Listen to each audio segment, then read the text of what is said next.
लोचन जल छाए।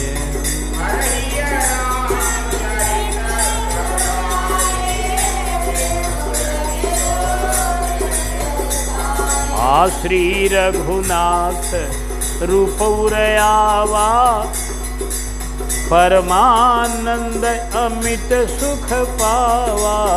श्री रघुनाथ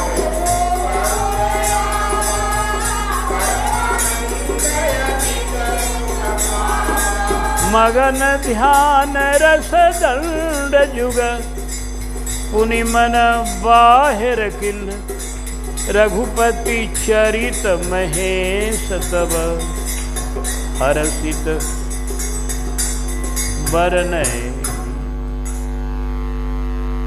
पार्वती मैया ने हाथ जोड़ के कहा, हे विश्वनाथ,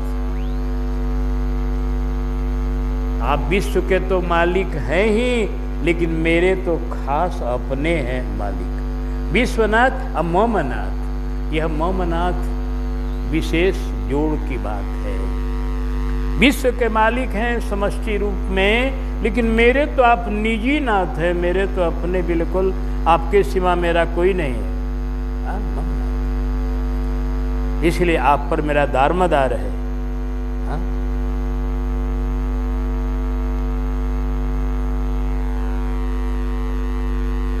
त्रिभुवन में आपकी महिमा विदित है।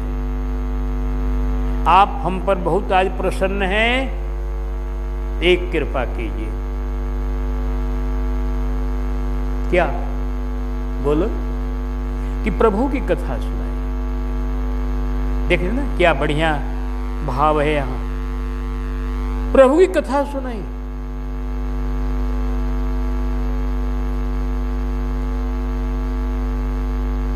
और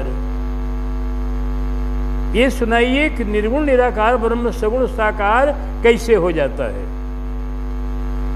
अरूप रूपवान कैसे हो जाता है, निराकार आकार कैसे धारण कर लेता है, अजन्मा जन्म कैसे ले लेता है।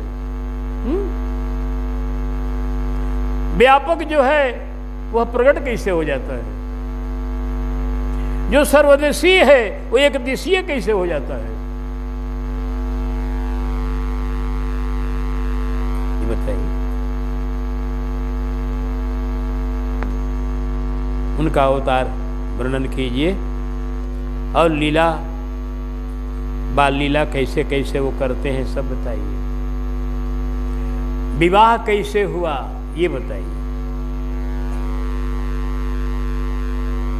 राज कैसे छोड़ दिया ये बताइए। वन में क्या चरित्र हुआ ये बताइए। फिर राजा बनकर जो चरित्र की ये बताइए। और सबसे आश्चर्य की बात एक ये कि सारी प्रजा को लेकर अपने धाम चले गए, ये बताइए। राघव कितने दयालु हैं, जब सोचिएगा तब आपको दिमाग में बात बैठेगी कि प्रजा सहित रघुवंश मनी, किसी को छोड़ा नहीं, एक कुत्ते बिल्ली तक को नहीं छोड़ा। इतना प्रीत की निभाने वाला कोई होगा जी।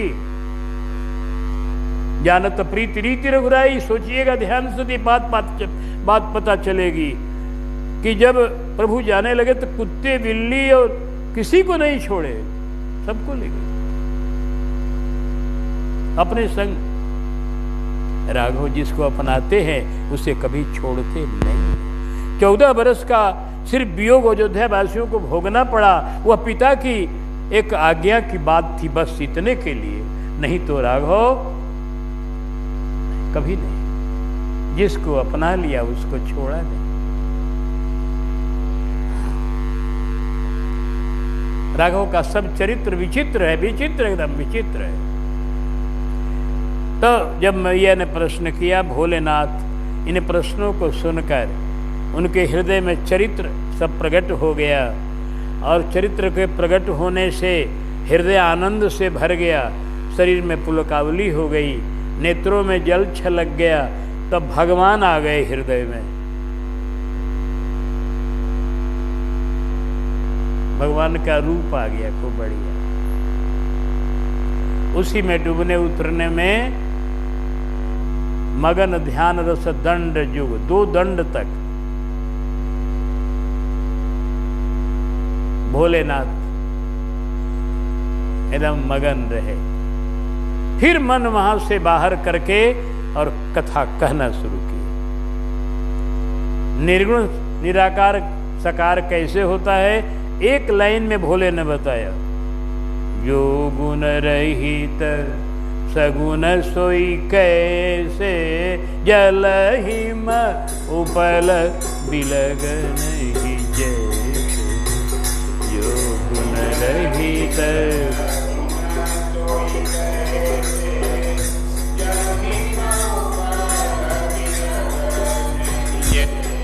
देवी,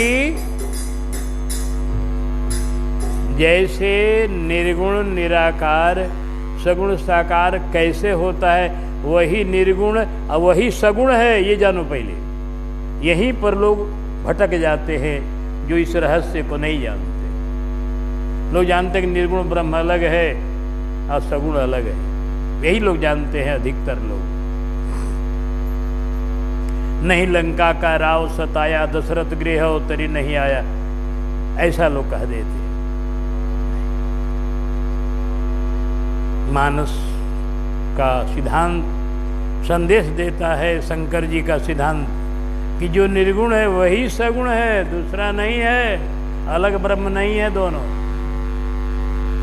कैसे है भाई बताइए, कैसे निराकार साकार कैसे का? ऐसे इतना बढ़िया उदाहरण दिया गया है मानस में कि सारी शंकाएं यहीं पर निर्मूल हो जाएंगी।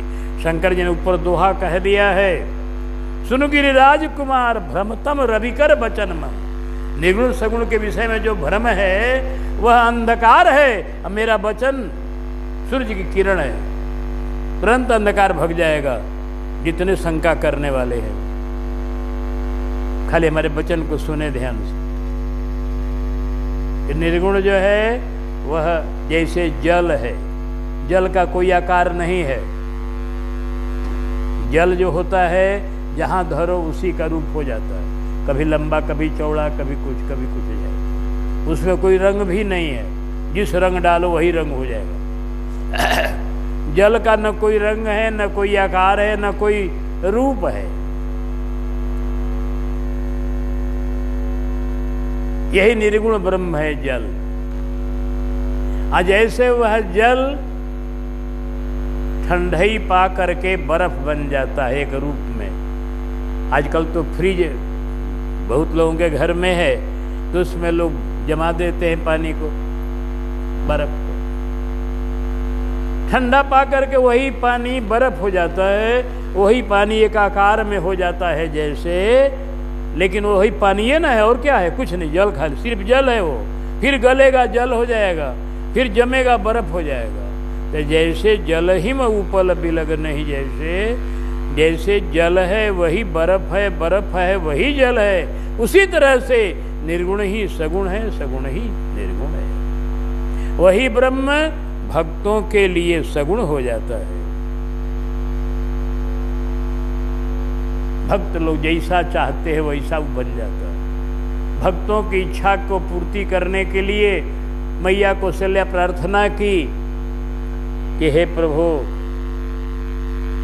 माता पुनि बोली सोमति डोली, तजहु तात यह रूपा। माता पुनि बोली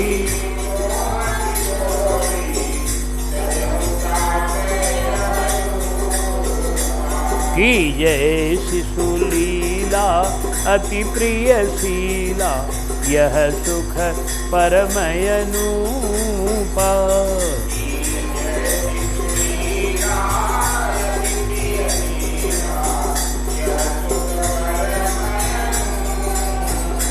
सुनि वचन सुजाना रोदन ठाना, कोई बालक सुरभूपा।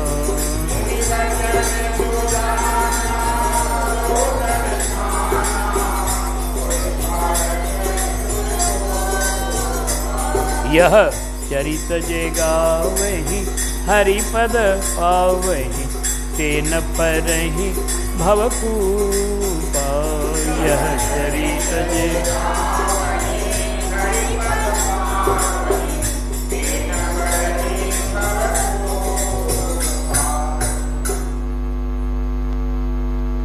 सुनी बचन सुजाना रोदन ठाना हुई बालक।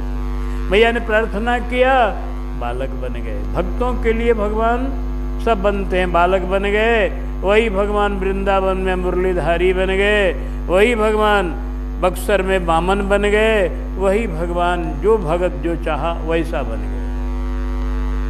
भक्तों के लिए भगवान बनते हैं सगुण साकार। अगुनय रूप अलख यज जोई, भगत प्रेम बस सगुन सोई। अगुनय लेप अमान एक रस, राम सगुन भय भगत प्रेम बस। शंका कहाँ, कुछ नहीं, सारी बातें समाप्त हो गई। भोलेनाथ ने एक उदाहरण में सारी शंकाओं का समाधान कर दिया और कहा, सुनो देवी, भगवान का अवतार तो बड़ा आनंदमय हुआ और परमात्मा अपने दिव्य माधुर्य को लेकर, माधुर्य रस को लेकर खूब सुंदर रूप धारण करके और अपने श्री अवध में अवतार लिए। घर घर आनंद छायो अयोध्या नगरी में, घर घर आनंद छायो, घर घर आनंद छायो अयोध्या नगरी में।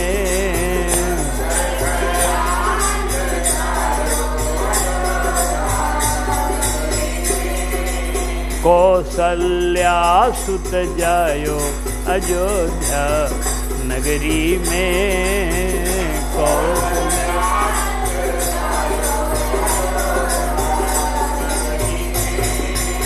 जिनको वेद भेद नहीं पावे,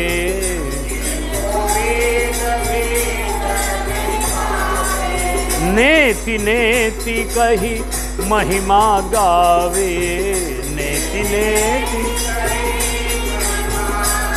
वही ब्रह्म, अरे सो बेटा बनी आयो अयोध्या, सो बेटा बनी आयो अयोध्या।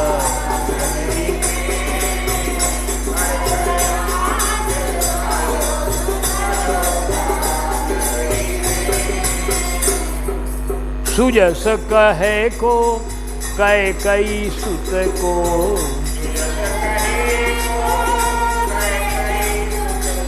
मनहु बनायक बेस भरत को।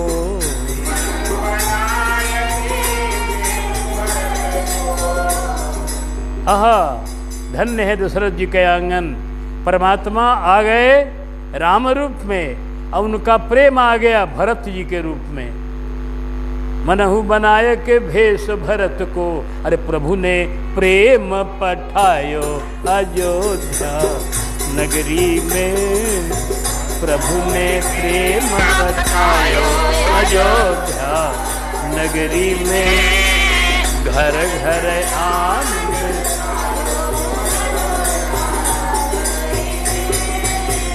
बलखन शत्रुहन नख सिखनी के,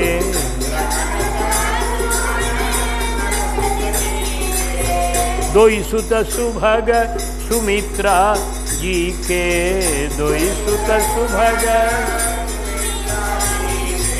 ओहो, आज सुमरन देख लजायो अयोध्या, सुमरन देख लजायो अयोध्या। घर घर आनंद।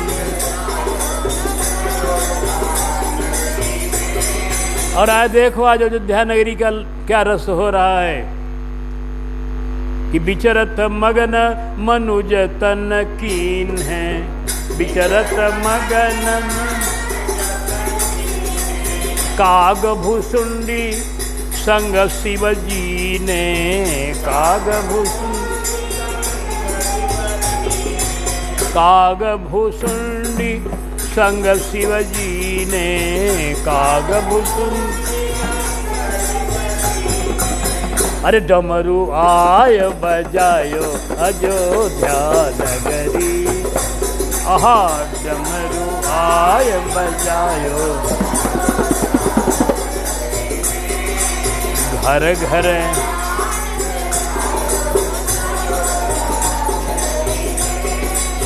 और देखो एक तरफ, दूसरी तरफ वही भोलेनाथ, प्रेम भगति रस मद में छाके, प्रेम भगति रस, प्रभु के प्रेम भगति रस छाके,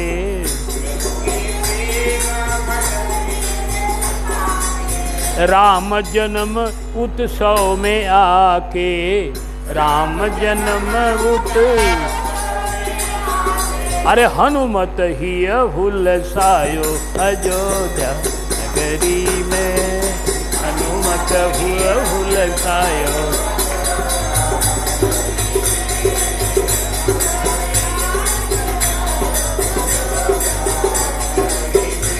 आहे घर घर आनंद छायो अजो, प्रभुदास को पाय धरणी ही हुलसी।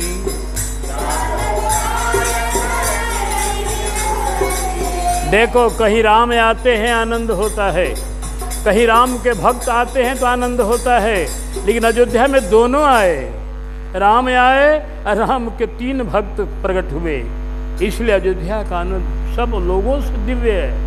कहीं भी जो आनंद हुआ है भगवत आगमन का, वह ऐसा नहीं हुआ है कि ब्रह्म आया हो और उसके संग 3 उसके अपने जन आए एक साथ। इसलिए प्रभुदास को पाय धरणी ही हुलसी, प्रभुदास को भक्त भगवान दोनों, प्रभु और दास, प्रभुदास को पाय धरणी ही हुलसी।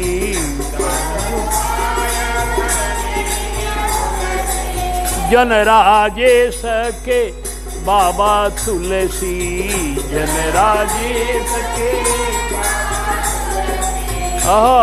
इनका जस गाने वाले ऐसे तो बहुत कवि हैं, लेकिन मुख्य रूप से तुलसीदास। अरे हुलसी हुलसी जस गाय अयोध्या नगरी में, हुलसी हुलसी जस गायो।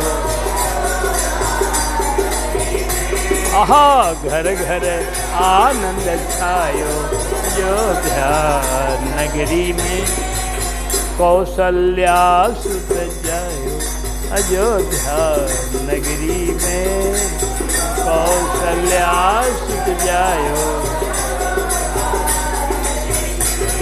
घर घर में आनंद हुआ, सारा रस डूबा, आज तक डूबा हुआ है। अवधि नहीं आए तो 14 लोग डूबा है राम जी के जन्मोत्सव में। हाँ, उन्हीं प्रभु कहो राम अवतारा। बाल चरित्र भी बहुत तरह से प्रभु ने किया। बाल चरित हरि बहुविधि कीन्हा, बाल चरित हरि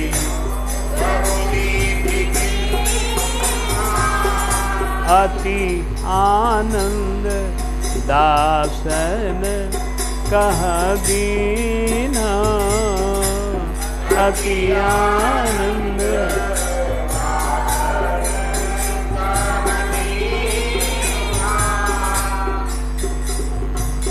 यह सब चरित कहा मैं गाई, यह सब चरित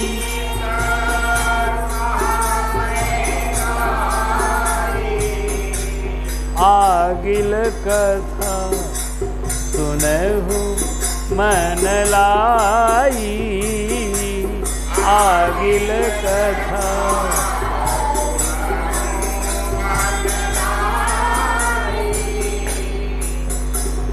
यह सब चरित्र संक्षिप्त रूप में पीछे के चरित्रों का संकेत किया गया। राघव बाल लीला भी कभी कुछ करते हैं, कभी कुछ करते हैं। कबहू शशि मांग तैयारी करें, कबहू प्रतिबिंब निहारी डरें, कबहू करताल बजाई के नाचत, मातु सबय मन मोद भरे। कबहू ऋषियाय कहे हठके, पुन लेत सोई जही लागिय रे। अवधेश के बालक चारी। अच्छा ये बताइए, कोई भी बालक बनेगा तो सदा बालक नहीं बनेगा। आप भी जितने बैठे हैं मूर्ति आप लोग, ये सभी लोग एक दिन छोटे बच्चे होंगे गोदी में, और खूब लीला करते होंगे, माई बाबू को आनंद देते होंगे। लेकिन आज अब बूढ़े हो गए, कोई जवान हो गए, कोई कुछ हो गए, अब वो सब बाल लीला समाप्त हो गई आपकी। तब बराबर बालक कोई नहीं रहेगा, बालक कुछ ही दिन रहेगा कोई भी। लेकिन हमारे गोस्वामी जी कहते हैं, अवधेश के बालक चारि सदा। ये सदा बालक रहने वाले ब्रह्म हैं,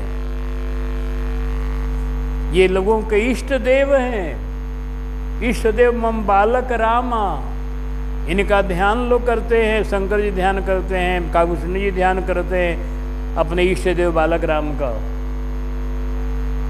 ये शाश्वत स्वरूप है तब न ध्यान करते हैं, क्षणभंगुर स्वरूप का ध्यान नहीं किया जाता है। जो मिट गया उसका अब ध्यान करने से क्या लाभ। ये मिटने वाला स्वरूप नहीं है। एक रूप में भगवान बराबर बालक रहते हैं, एक रूप में राजा रहते हैं, एक रूप में दुल्हा रहते हैं। जो भगत जैसा चाहे वैसा ही रहते हैं वो, हाँ सदा। ये ब्रह्म की ही तो विशेषता है। तो वह एक ही जगह पर जो जैसा चाहेगा वैसा बनेगा। एक ही जनकपुर के मंच पर खड़े हैं ठाकुर जी, और जिसकी रही भावना जैसी प्रभु मूर्ति देखी तैसी। एक ही राम लक्ष्मण को वहाँ पर आपने देखा, कोई देख रहा हजारों बाह है, कोई देख रहा है कि वामन जी हैं, कोई देख रहा है ये नरसिंह भगवान है, कोई देख रहा है ये कृष्ण है, कोई देख रहा है ये कुछ है, ये कुछ है। अपनी अपनी भावना के अनुसार सब देख रहे हैं। एक ही ब्रह्म एक ही समय में बालक बने हुए हैं, दुल्हा बने हुए हैं, राजा बने हुए हैं, सब बने एक ही जगह पर। यही ब्रह्म की अपनी विशेषता है, वो जीव को नहीं हो सकता है। ये ब्रह्म की विशेषता है।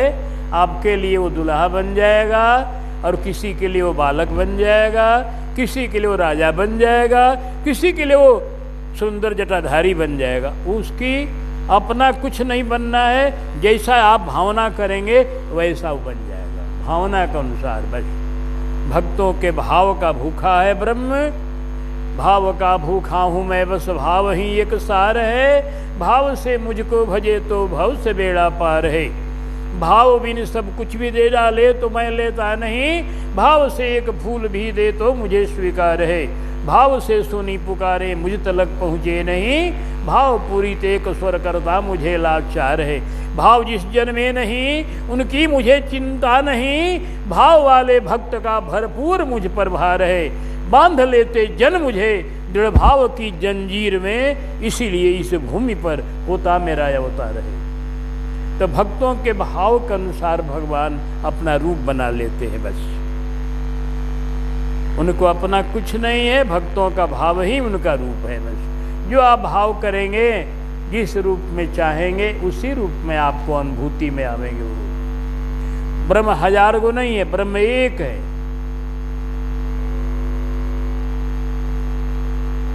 वो हजार नहीं है, एक है ब्रह्म। लेकिन एक ही ब्रह्म अनंत रूप बना लेते हैं, जिसकी जो भावना। बस इस तरह से बाल लीला भगवान ने अनेक लीलाएं करी, जिसका वर्णन शंकर जी कर चुके। अब कह रहे यह सब चरित कहा मैं गाई, गाकर कहा हूं। चरित्र गाने का विधान है, जितना बढ़िया गा सको। चरित्र इसीलिए एकदम मंत्रा में बनाया गया है, कवित छंद सब कुछ। गोस्वामी जी ने अपने ग्रंथ को, अपने इस रामचरितमानस में 16 प्रकार का छंद दिए हैं। रामचरितमानस में 16 प्रकार के छंद हैं, गेय हैं, सब गेय गाने के लिए। रामचरितमानस गेय है, गेय। यह सब चरित्र कहा मैं गाई। जितना बढ़िया गा सको उतना आनंद है। हाँ,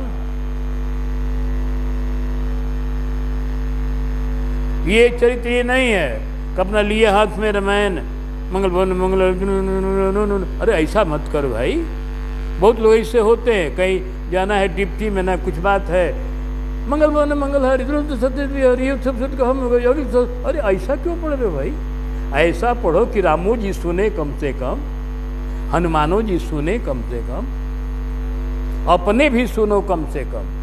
चौपाई जब गाइए, ऐसे कोई उतना आकाज है, आपका नियम पक्का है तो ठीक है, उसके लिए बात नहीं। कभी कभी इमरजेंसी में वह बात दूसरी है, लेकिन जब सहज रूप में हो तो आप बढ़िया से गाएं।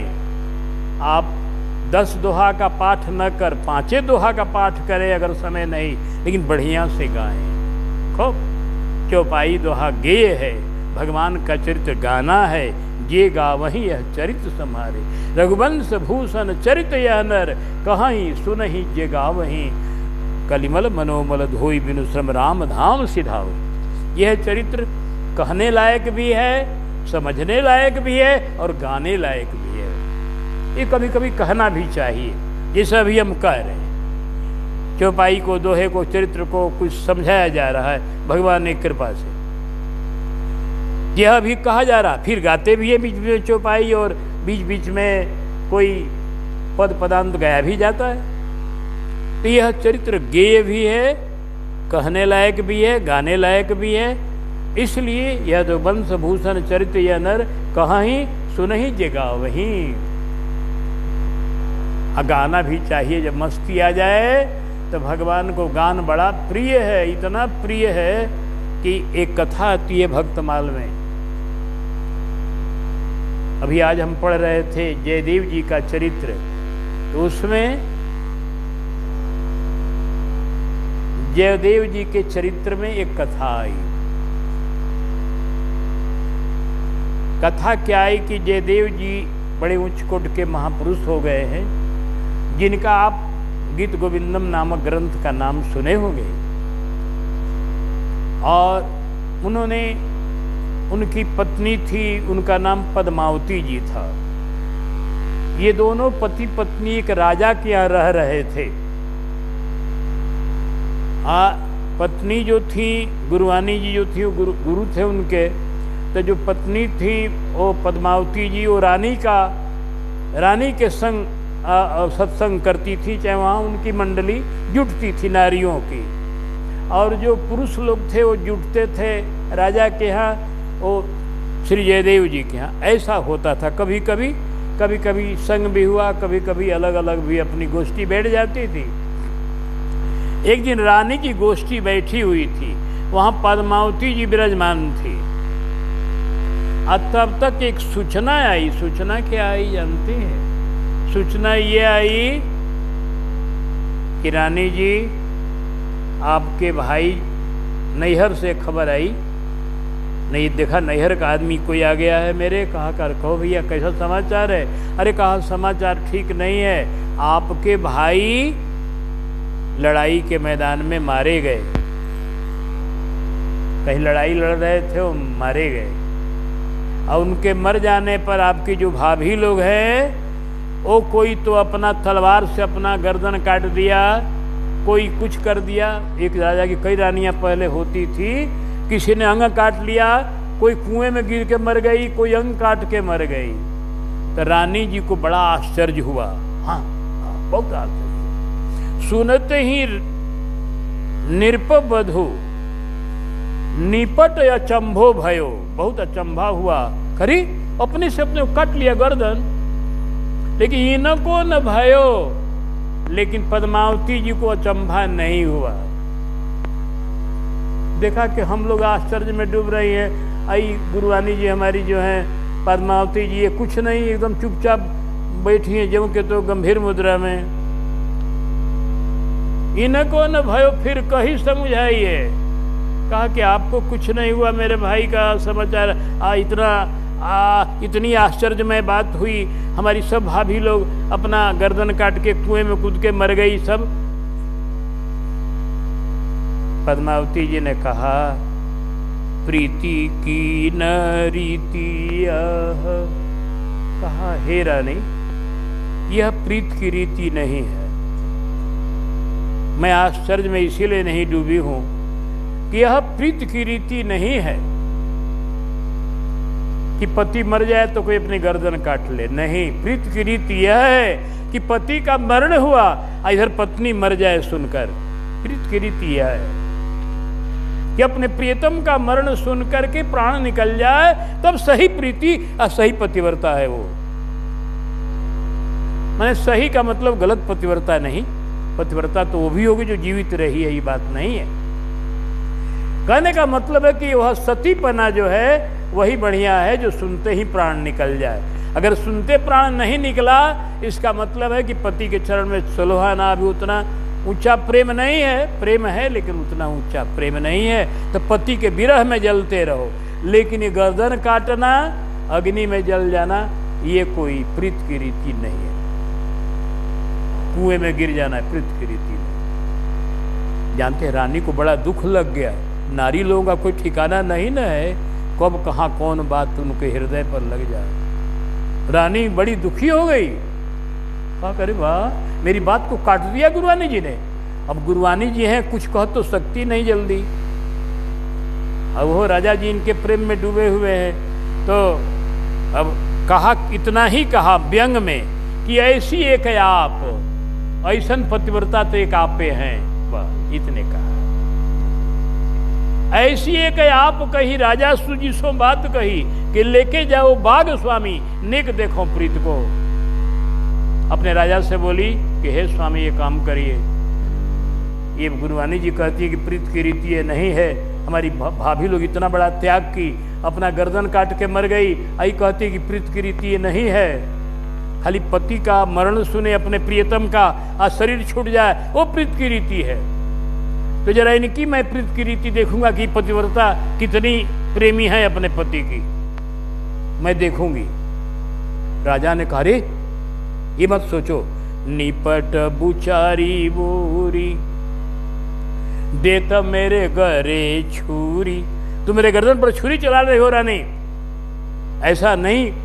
वो कहेगी नहीं, आप स्वामी को लेकर दूर दूर चले जाइए बाग में, मैं करूंगी इनकी परीक्षा कि कितनी पतिव्रता है। कहा कि ऐसा मत करो, गुरुवानी जी हैं, बंदनिया अर्चनिया हैं। अर्चनिया बंदनिया की परीक्षा नहीं की जाती है। अब बात मेरी मानिए कि नहीं मानिएगा। तिया हठ मान, अब क्या करे, नारी का हठ नहीं मानेंगे तो ठाव बिठा पड़ जाएगी, बीस खाने लगेगी, तुरंत अपना एक दूसरा रूप ले लेगी, तब और तमाशा हो जाएगा। क्या करे, तिया हठ मान लिए हठ को। अब बोले ठीक है, जब तुम ऐसा नहीं, मैं लेके जा रहा हूँ, हमको सत्संग करना है, उनके संग बैठना है, भजन का कुछ चर्चा, भगवान की चर्चा सुननी है, कहनी है, तो हम कहीं भी सुनेंगे। चलो, लेके चले गए एक दूर के बाग में। एक दासी को ठीक किया रानी ने। कहा, एक सुनो दासी, एक काम करना। बोलिए। कि जब हम लोग बैठी रहेंगी, आज सत्संग कुछ होता रहेगा, तो तुम उधरे से रोती आना, उधरे से रोती आना, आंख में आंसू गिराते आना, और आके कहना कि स्वामी जी धाम चले गए, यही कहना रोते रोते। तो हम लोग सब रोने लगेगी, हम लोग एकदम छटकाने लगेगी। आज देखना गुरुवानी जी का होती है। यही काम करना। वो दासी आई तो उसको नाटक सिखा दिया गया था। वो आई, हाय हाय हाय, माथा फिटते रोते भी, हम लोग अनाथ हो गए, हम लोग लुट गए, हमारा सब हो गया ऐसा। अरे क्या हो गया दासी? स्वामी जी चले गए। हाय, रानियों लुट गई, सब उसके संगी लोग लुट गई, सब रोने लगी। गुरुवानी चुपचाप बैठी है।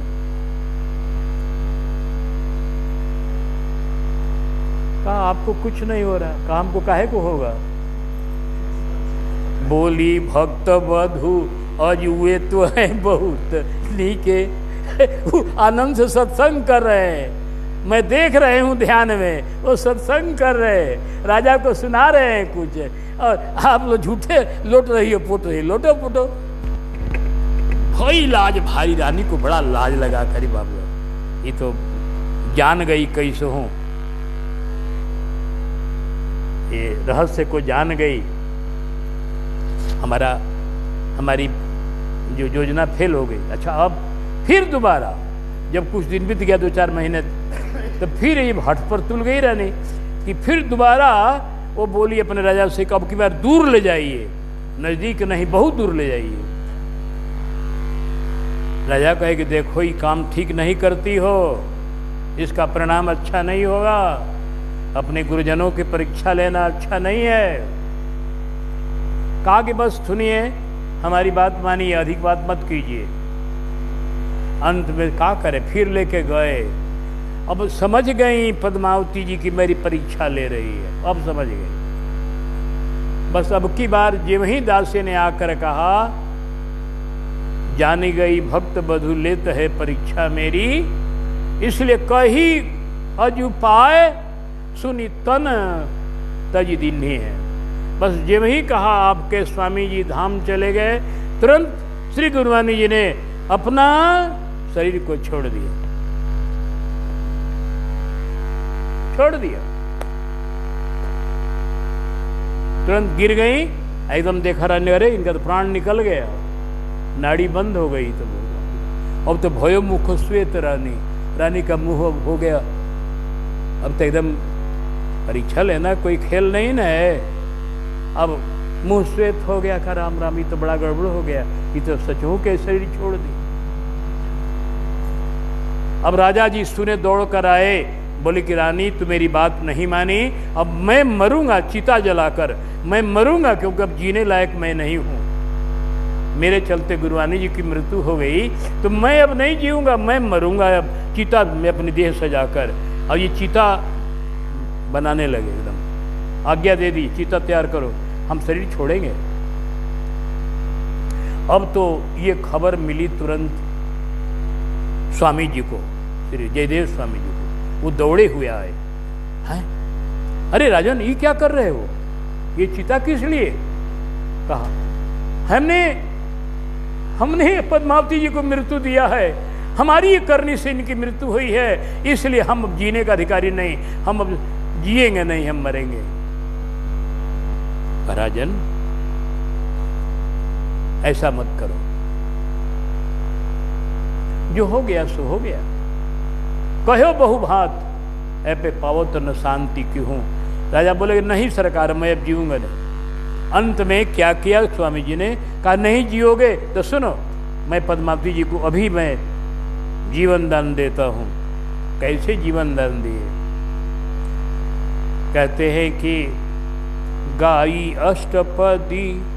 अष्टपदी गीत गोविंदम का एक पद गाया, श्रित कमला कुच मंडल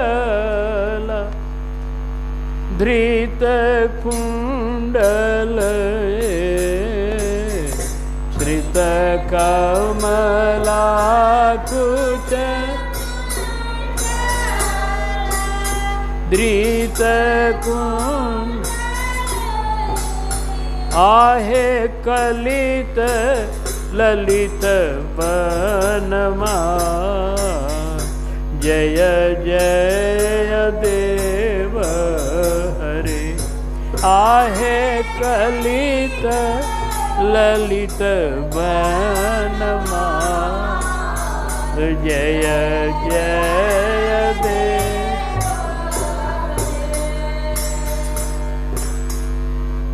ये पद गाने लगे, दिनमणि मंडल मंडना भव खंडन, दिनमणि मंडल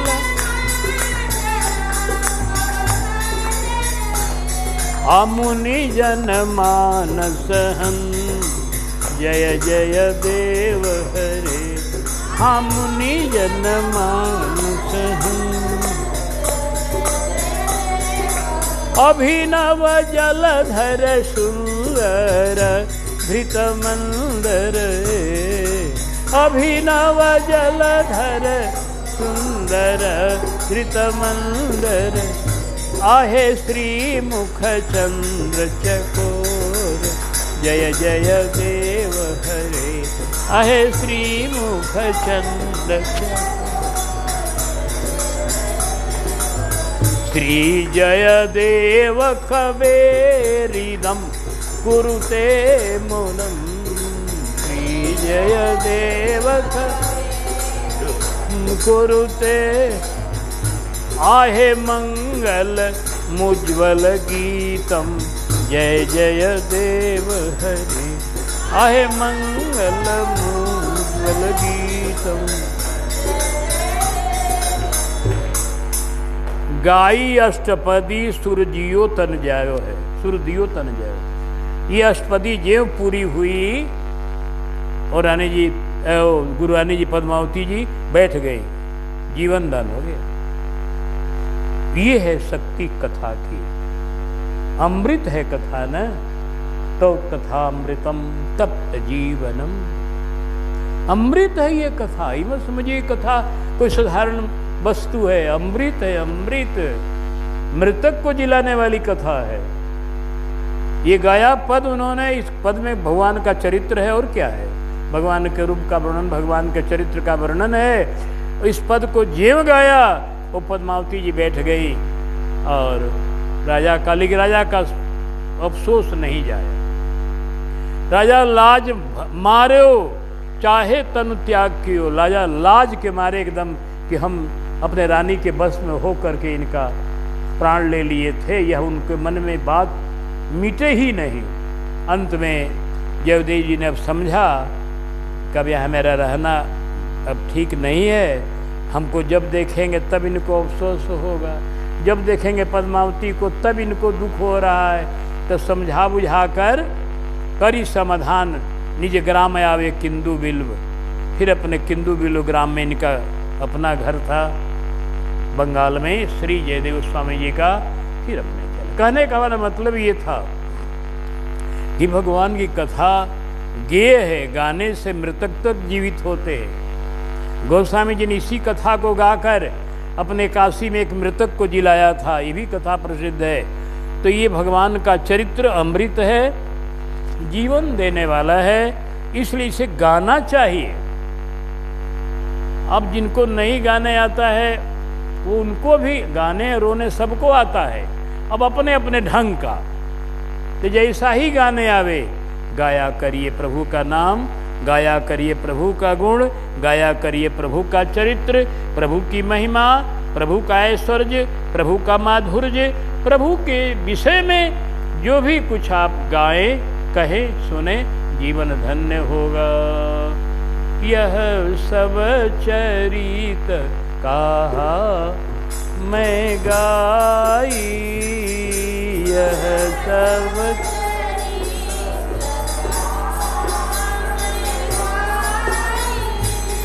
आगिल कथा सुनहु मन लाई, आगिल कथा सुनहु। हमारे शंकर जी कहे कि हे गिरिजा, हमने तो कथा गा के सुना दी, अब हम आगिल कथा कहने जा रहे हैं, मन लगा के सुनो। आगिल कथा क्या है? श्री गणेश अब हो रहा है। अभी तक आप लोग इस चौपाई की चर्चा सुनते रहे, संक्षिप्त रूप में पीछे का चरित्र कुछ सांकेतिक रूप में सुना दिया गया, जिसमें कथा की कड़ी जुट गई। अब आइए, विश्वामित्र महामुनि ज्ञानी,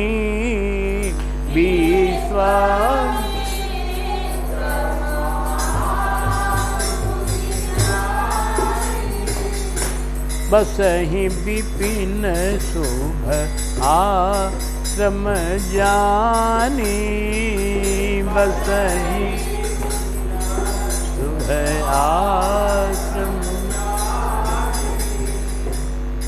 जहाँ जप यज्ञ योग मुनि करहि, यहाँ जप यज्ञ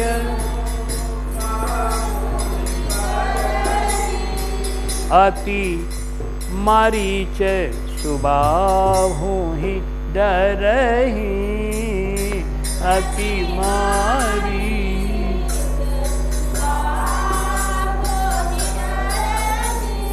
अब कथा का श्री गणेश कर रहे हैं कि श्री विश्वामित्र महामुनि और ज्ञानी,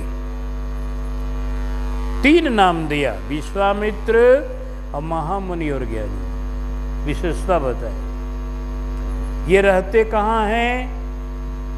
तो बक्सर में, जिसका नाम बक्सर है अभी। इस बक्सर का नाम ग्रंथों में सिद्धाश्रम भी है, मानस में शुभाश्रम, शुभ आश्रम। मानस में इनका नाम शुभाश्रम हुआ, बसई विपिन शुभ आश्रम जाने। शुभाश्रम, वाल्मीकि जी में सिद्धाश्रम, और भी जगह इनका नाम और भी कुछ आया है। यह 52 आश्रम भी है। तो विश्वामित्र महामुनि ज्ञानी, विश्वामित्र जी को गोस्वामी जी महामुनि कह रहे, ज्ञानी कह रहे, क्योंकि यह विश्वामित्र जी ऐसे, आप जान लीजिए, एक राजा के बेटे हैं। इनके पिताजी का नाम गाधी, गाधी तनय मन चिंता व्यापी। इनके बाबा का नाम कुशनाभ, इनके पर बाबा का नाम कुश। कुश, कुशनाभ, गाधी और उनके बेटे हुए विश्वामित्र। तो ये इतने महर्षि बन गए, ब्रह्मर्षि कैसे बन गए? इसमें भी एक महात्मा की आशीर्वाद की बात है। संतों का आशीर्वाद जब हो जाता है तो कोई कुछ बन जाएगा। तो जब विश्वामित्र जी अपने पिता के गाधी जी के बेटे हुए, इनकी एक बहन भी हुई जिसका नाम सत्यवती था। सत्यवती नाम की बहन और ये विश्वामित्र जी, उसमें इनका नाम विश्वरथ था। विश्वामित्र तो नाम बाद में हुआ, जब महर्षि बन गए इनका नाम विश्वामित्र हो गया, लेकिन उसमें विश्वरथ नाम था। तो ये दोनों, इनके बहन का विवाह एक ऋचिक नाम के महात्मा से हुआ। गाधी राजा ने अपनी बेटी का विवाह कर दिया ऋचिक नाम के संत से, जो बड़े सिद्ध कोटि के महात्मा थे।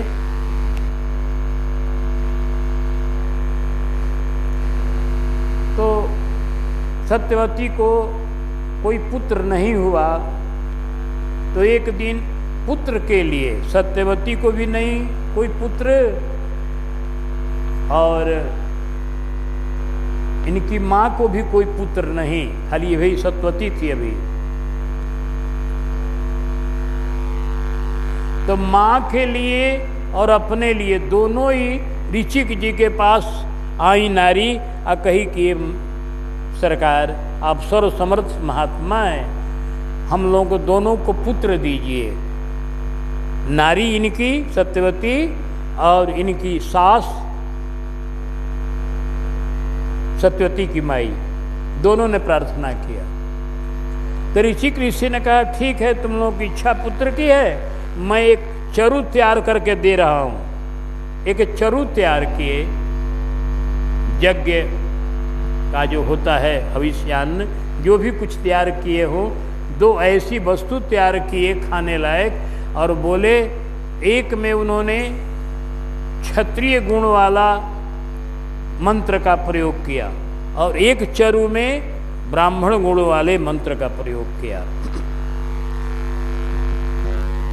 तो जो क्षत्रिय गुण वाला था वो तो बोले कि अपनी माता को खिला देना, क्योंकि माता तुम्हारी क्षत्रिय और उसके बेटे को राज्य करना है। ये बताया नहीं, खाली इतना ही कह दिया कि देखो ये माता को दे देना, ये तू अपने खा लेना, तुमको भी बेटा होगा उसको बेटा होगा। वो देकर चले गए जंगल में भजन करने, तपस्या करने। इधर अब खाने का जब समय आया तो माँ बोली सत्यवती से, ये बेटी एक बात मैं कहूं। कहा कहो माँ। मैं ये कहूँगी, देखो ऋषिक जी, अपने बेटा, तुम्हारे को जो बेटा होगा उसको बढ़िया खूब सुंदर तरह से बलवान और चरु बना के दिए होंगे, क्योंकि अपना बेटा सब कोई बढ़िया चाहता है।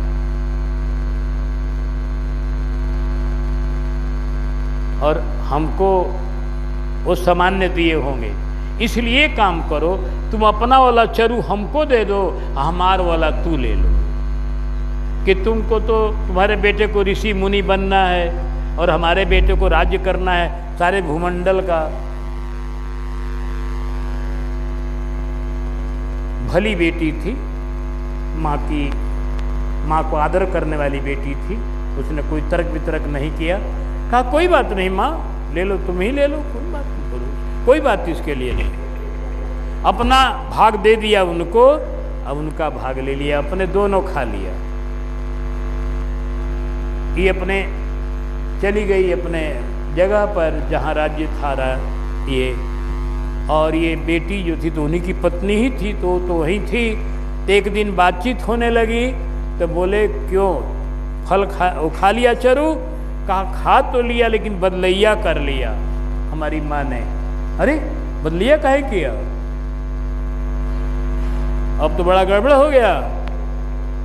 उसका लड़का जो होगा ब्राह्मण गुण वाला होगा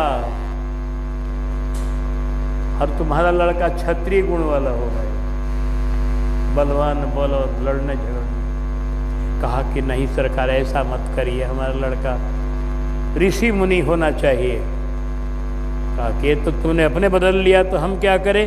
कहा नहीं सरकार, आप सर्व समर्थ हैं, आप इसको संभाल लीजिए।